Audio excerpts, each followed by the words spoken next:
খসড়া তালিকা দেখা যাচ্ছে ইলেকশন কমিশনের ওয়েবসাইটে। সেখানে গিয়ে অনেকেই খসড়া তালিকা নিজের নাম সার্চ করে দেখছেন, কিন্তু এতেই কি নিশ্চিন্ত থাকা যাবে?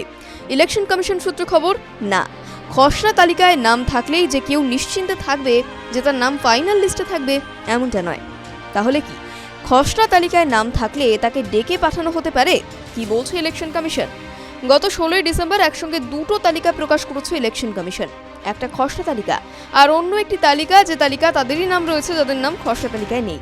এবারে দ্বিতীয় তালিকায় যাদের নাম রয়েছে তারা কেন খসড়া তালিকায় নেই তার বেশ কিছু কারণ রয়েছে। আর এই তালিকার সঙ্গে নামের পাশেই সেই কারণ লেখা যে খসড়া তালিকা থেকে কোন কারণে তাদের নাম বাদ পড়েছে। দ্বিতীয় তালিকায় মূলত নাম রয়েছে তাদের যাদের এনুমারেশন ফর্ম দিতে গিয়ে খুঁজে পায়নি ইলেকশন কমিশন, যাদের পরিবার জানিয়ে দিয়েছে তারা মৃত। এছাড়াও তারাও রয়েছে যারা অন্য কোনো নির্বাচনী ক্ষেত্রে নিজেদের স্থানান্তরিত করে নিয়েছেন। কিন্তু এই যে তথ্যের গরমিল বা অনেকের নাম 2002 সালে তালিকায় না থেকেও খসড়া তালিকায় রয়ে গিয়েছে, সেই বিষয়গুলো নিয়ে এবার ভাবনা চিন্তা শুরু করবে কমিশন।